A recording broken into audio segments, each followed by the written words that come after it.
Okay, hi, welcome.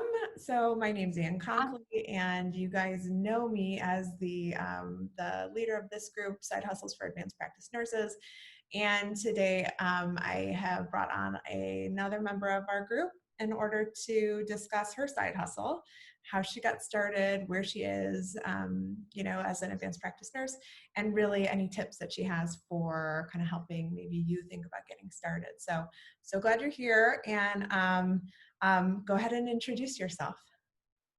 Hi, I'm Chandra Ake, and I've been a nurse practitioner for a couple of years. I currently work urgent care Okay. as my What? full-time job. Okay. And are you FNP or what's I'm your family, yes, family? Okay, good. Okay. So you work in urgent care. How many years have you been practicing as an FNP? at 2 years 2 years. Okay. And where did you go to school? at Chamberlain University. Good for you. Okay. Okay. So tell us a little bit about your side hustle, and I'd love to hear kind of any details you'd like to share about it. Well, I started with I took a few classes for Botox and Juvederm, so I could do some aesthetics and work out of an esthetician's office that she already had a practice. Okay. And that kind of spread into, boy, I'd like to do this more full time. Mhm. So I took another class, I just kind of kept taking some classes here and there. So now I do bioidentical hormone, replacement. I've Okay. taken an IV hydration course so that I could, I really just feel like that if I know there's some things that we could probably do without taking classes, like your IV hydration. I just feel like it's a lot of legwork for you if you can pay for a class and sit in there and watch it and get started a little sooner than having to do all that extra legwork, especially when you've already got side hustles and you're working full time. Yeah. Yeah. The class itself helps, I think.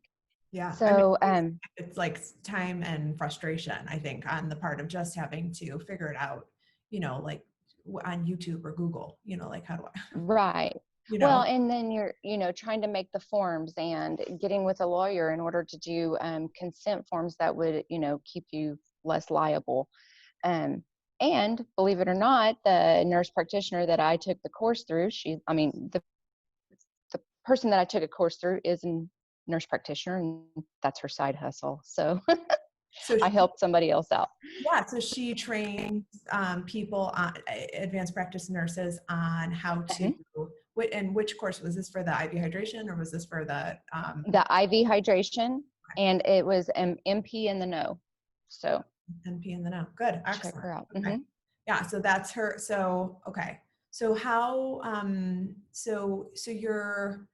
you work in urgent care, and then on top of that, you currently, as a side hustle, do work like PRN or part-time for Mhm. In this. my in my Yes, in my own little clinic. Okay. So I have a clinic myself that I, rent a space, I have two rooms. I have a drip room, Okay. and then I have my regular office room.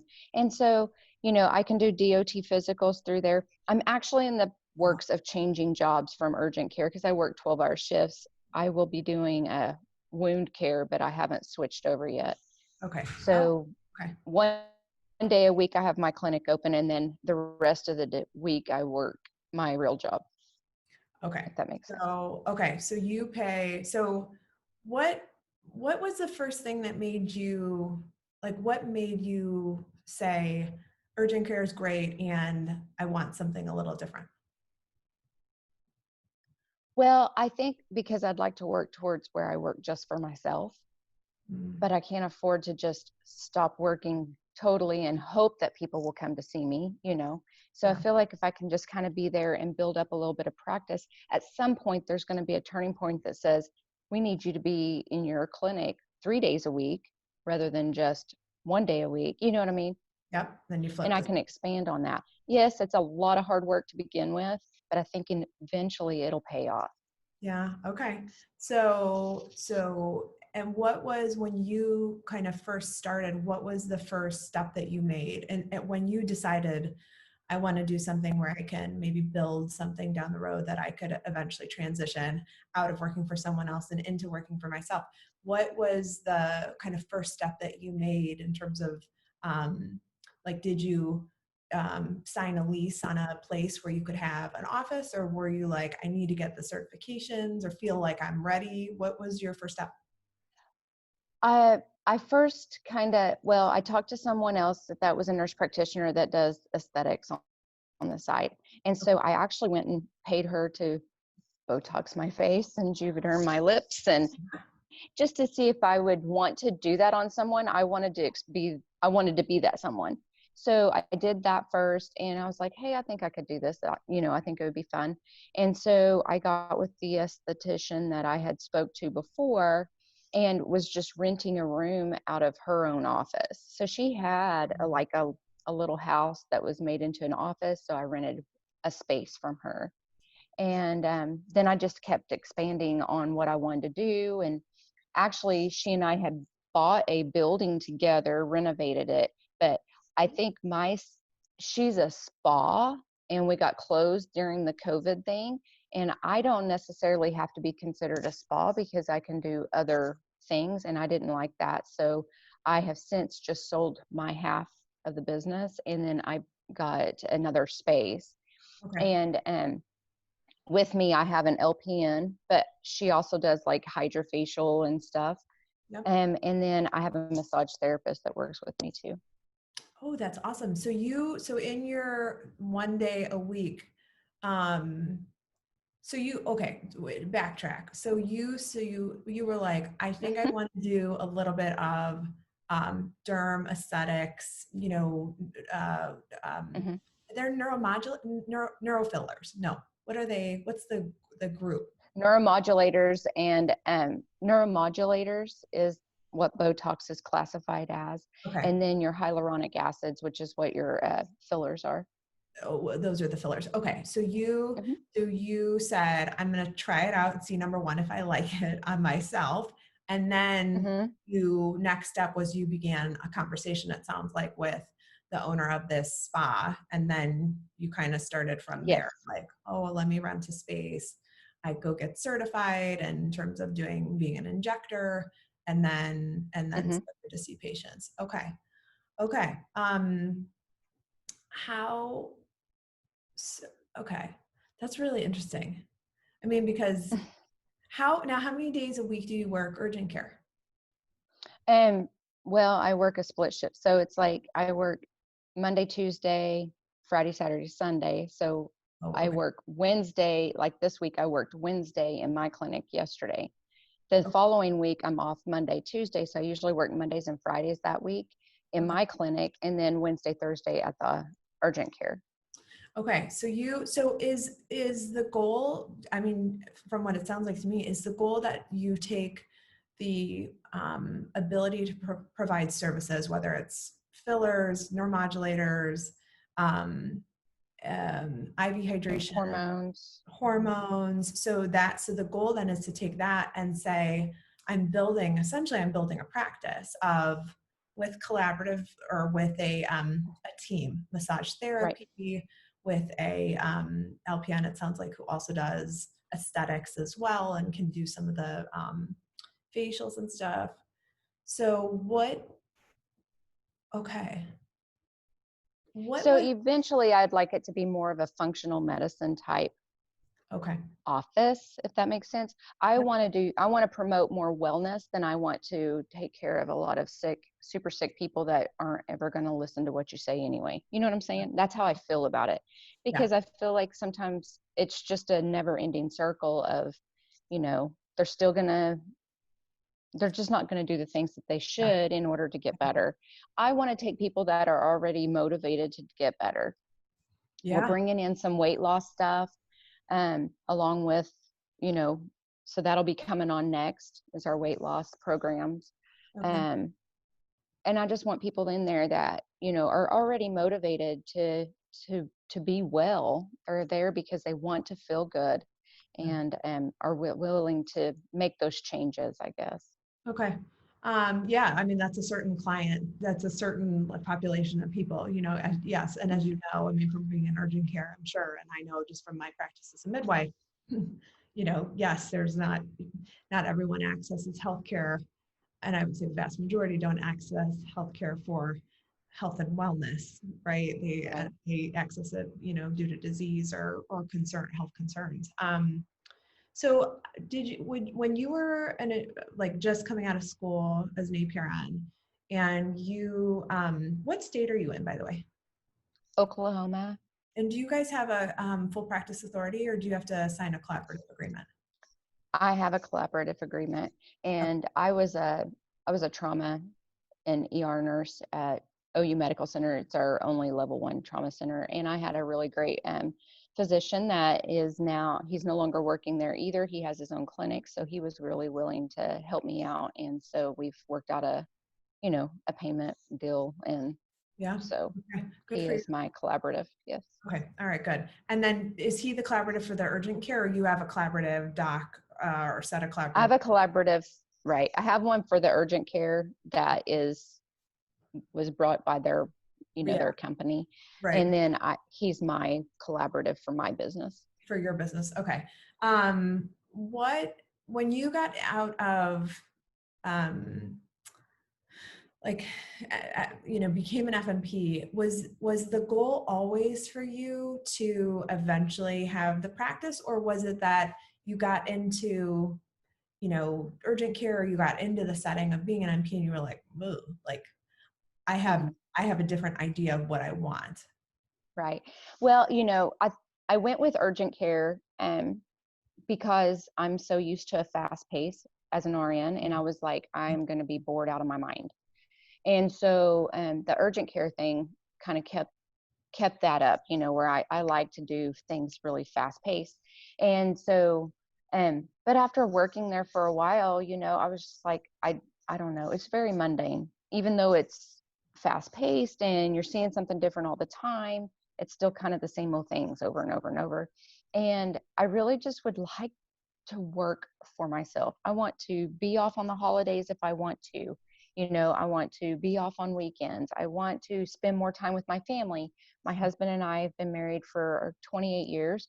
We have 2 boys that are grown. We have a grandson, and I feel like I miss out on everything. So that was really my goal. Um, and it was kind of looking around and seeing what I could do in our community that's a little bit different. You know, we don't have a lot of health wellness promotion. It's a lot of, and we need primary care. That, don't get me wrong, we're Yeah. always needing primary care, but I just wanted to kind of catch those people that are, before they get super sick, and maybe to turn things around before they're there, or just that wellness, the younger generation that are really ready to be well. Now, don't get me wrong, I have some 60, 70-year-old people that come and see me, but it's because they're very wellness minded and want to be healthy and want to be young forever. And so that's a small group, but it's a group that I think is growing. Yeah. Okay.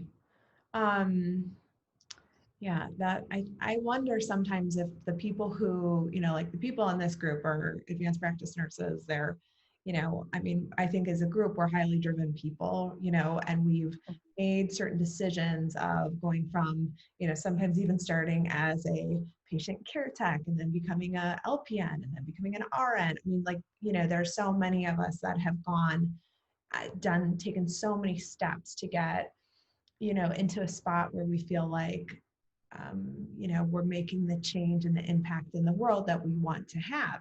And then I think it's interesting because, I mean, I don't know for you, but it sounds like, you still get into the role, I think, of being an advanced practice nurse. And then it still feels like there's just, like you're still, holidays and weekends. And I mean, that's one of the primary reasons I left my business because I was like, I'm done. I am done being, I was on call for Right. 15 years and it just gets Right. old, and I Mhm. side with you. I have 2 boys. And in terms of that whole, you know, what are you willing to miss out on, to fund bounty of someone else, Right.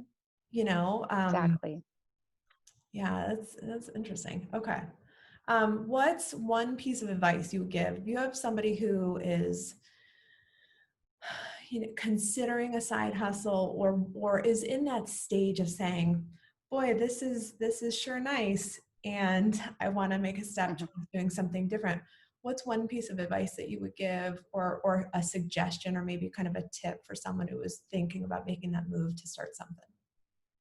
I would really just look at your population within your community that you're going to be serving, and seeing what niche, what is something that you feel like is missing. And it could be something you personally feel like you're missing out on, because I live in Northwest Oklahoma. We're 2 hours away from the closest metro area, 2.5 hours away from the closest metro area.